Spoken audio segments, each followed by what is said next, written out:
No lights, no refrigerators, no phones, no heaters. Yet, for hundreds of years, Americans survived just fine.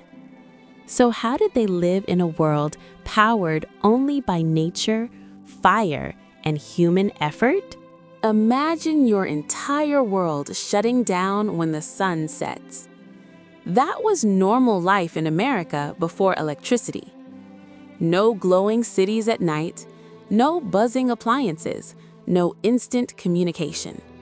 Life followed the rhythm of daylight, seasons, and weather. But even without modern power, people built homes, raised families, traveled, worked, and created communities that shaped the nation.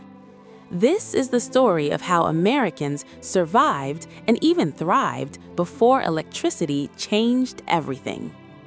Before light bulbs, nights were dark, really dark. The main sources of light were candles made from animal fat, tallow, beeswax candles for wealthier families, oil lamps using whale oil or plant oils, fireplaces. Candles had to be handmade. They burned quickly and produced smoke and smell. Light was precious, so people used it carefully. Most families went to bed soon after sunset and woke with the sunrise. Nighttime wasn't for entertainment, it was for rest.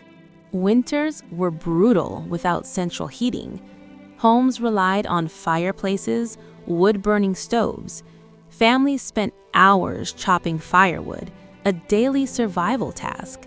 Firewood meant warmth, cooking, and light. Rooms far from the fire stayed cold. People slept under heavy blankets, sometimes wearing hats and extra layers to bed. Staying warm was constant work.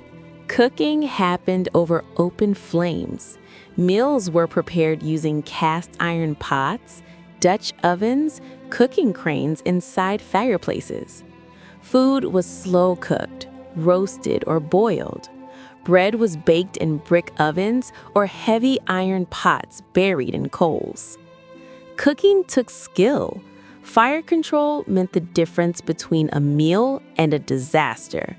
No refrigerators meant food spoiled quickly, so people preserved food using salting meat, smoking fish and meat, drying fruits and vegetables, pickling, and root cellars to store food underground in cool temperatures. In winter, ice was cut from frozen lakes and stored in ice houses, insulated with sawdust to last into summer. Food preservation was a year-round survival strategy. There was no indoor plumbing. Water had to be carried from wells, rivers, or pumps.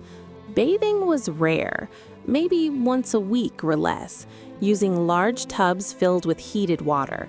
Soap was homemade from animal fat and ashes.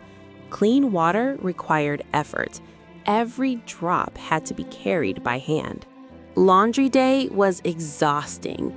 Clothes were scrubbed by hand in wooden tubs using washboards. Then they were wrung out and hung to dry. This could take an entire day of hard labor. Clean clothes weren't just about appearance. They were about survival and hygiene. Travel was slow and difficult. People moved by horseback, wagons, walking, or riverboats. A journey that takes hours today could take days or weeks. Roads were rough, muddy, and often dangerous. Distance meant isolation. Without electricity, productivity depended on daylight. Farmers, blacksmiths, carpenters, and shopkeepers all worked from dawn until dusk. Manual labor powered everything: hands, tools, animals. That was the energy system of the time. No TV, no radio, no internet. Entertainment included storytelling, music played on simple instruments, reading by candlelight, community dances and gatherings. Life was slower but more social. Survival required knowledge we rarely need today: how to build fires, how to preserve food, how to repair tools, how to grow crops, how to make candles, soap, and clothing. People were deeply connected to nature and seasons. With no electric lights, the night sky was breathtaking. Stars filled the sky in ways most of us have never seen. Darkness wasn't just absence of light, it was part of life. Before electricity, survival required effort, skill, and community. Life was harder, slower, colder, darker, but people adapted. They built a nation using firelight, muscle power, and knowledge passed down through generations. Electricity didn't create civilization, it transformed one that already existed. If electricity disappeared tonight, would you know how to survive the way early Americans did? Tell me in the comments below.